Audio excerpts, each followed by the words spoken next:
Bonjour Monsieur Bricmont. On va maintenant discuter du thème 4, qui est le thème sur l'énergie, l'écologie et la mondialisation. On va voir ce passage du nucléaire au développement durable, comment il s'est fait ou il est en train de se faire. Je rappelle juste que le nucléaire est très présent dans notre vie, quand même, dans plusieurs pays. La France, par exemple, 60% de l'électricité vient du nucléaire. Et ceci semble donner quand même des sueurs froides. Voici quelques points avec lesquels je ne suis pas d'accord pour le nucléaire. Le premier point, c'est celui de la prospection nucléaire.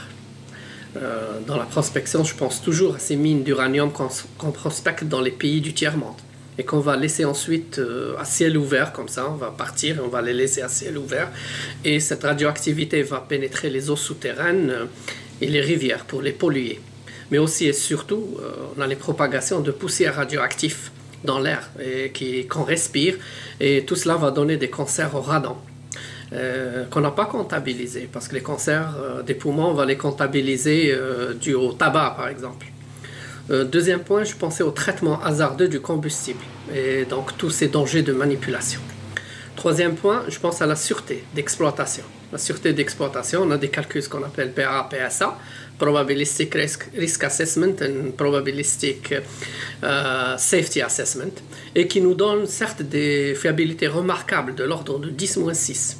Et pourtant, les accidents ils continuent d'arriver. Et on devrait donc prendre comme valeur pour comptabiliser la sûreté, on ne doit pas prendre la fiabilité, mais le produit de la fiabilité avec les conséquences de ces accidents. Ainsi, un accident de voiture ou d'avion n'a pas les mêmes conséquences que celui d'une centrale nucléaire. Donc, on ne doit pas comparer seulement en termes de fiabilité, juste pour nous rassurer ou nous assurer. Troisième point, c'est celui des accidents. Donc, si on prend TMI, Tchernobyl et finalement le Japon, on voit que les trois barrières nucléaires, la gaine, la cuve et l'enceinte du bâtiment ont tous sauté. À TMI, par exemple, c'est la troisième barrière qui a pu résister, donc c'est le bâtiment qui est resté. Et on voit que les conduits qui marchent à l'eau lourde type HWBR qu'on a au Canada, aussi bien que les PWR, Pressurized Water Reactor, sont toujours sensibles pour les LOCA, donc les fuites dans le secondaire. Mais que la fiabilité, ce n'est pas seulement la fiabilité de la machine, mais il faudrait voir maintenant une fiabilité dans une interaction entre la machine et l'homme. Donc, parce que beaucoup de problèmes viennent de l'homme aussi. On peut le voir dans l'accident de la plateforme de pétrole, par exemple, aux USA, même si on est dans un autre registre. Donc, Tchernobyl est plutôt dû, par exemple, au laxisme et de la sûreté russe dans le temps. Je pensais aussi au danger dans le transport et l'enfouissement des déchets nucléaires, des problèmes qui vont être pour plusieurs générations à venir. On peut aussi penser à la prolifération nucléaire, à des cas comme Israël qui a ses 200 bombes nucléaires, va pousser l'Iran à en faire autant, et l'hypocrisie internationale à vouloir bombarder l'Iran pour des intentions et va aveugle et sourd au programme israélien. Donc problème de prolifération. Finalement, l'accident du Japon, le dernier accident là, il risque de mettre fin à cette forme d'énergie avec les conséquences qui s'en viennent, beaucoup de conséquences. On n'a pas encore, par exemple, toutes les infos, ça rappelle un petit peu Tchernobyl. Donc des catastrophes sûrement à venir. Maintenant, qu'est-ce qui se passe? Maintenant, on est enfin dans une reconnaissance des énergies renouvelables. À cause des problèmes que les gens du métier appellent les problèmes PEST. Les problèmes PEST, c'est les problèmes politiques, problèmes économiques, problèmes de sûreté, problèmes technologiques et finalement économiques. Et on rajoute écologique. Pour le politique, par exemple, on a surtout cette dépendance énergétique et la guerre du Proche-Orient, la dépendance énergétique du pétrole, par exemple, et la guerre du Proche-Orient, donc la cause, c'est le pétrole, on le sait. Je pense surtout aux USA qui se dirigent vers une indépendance énergétique et partir du Moyen-Orient, à moyen terme. Si elle ne veut pas tout simplement que son empire collapse sous le poids de la dette énergétique et de ces guerres sans fin, des guerres d'énergie.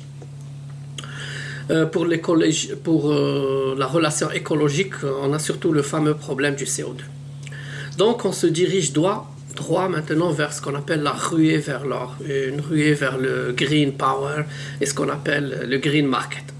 Mais tout ceci ressemble plus à de l'arnaque pour une promotion de Wall Street et une nouvelle bourse. Je pensais à la bourse du carbone. On veut juste créer un nouveau marché et obtenir des subventions de recherche et développement du taxpayer. Donc on s'embarque dans de grands projets gigantesques. Je pense par exemple au projet Desertec de l'Algérie avec les Allemands et l'Europe. Donc que pensez-vous de ce virement énergétique un peu à la Woodstock qui parle de renouvelables, d'écologie, de durable, enfin de Gaïa quoi.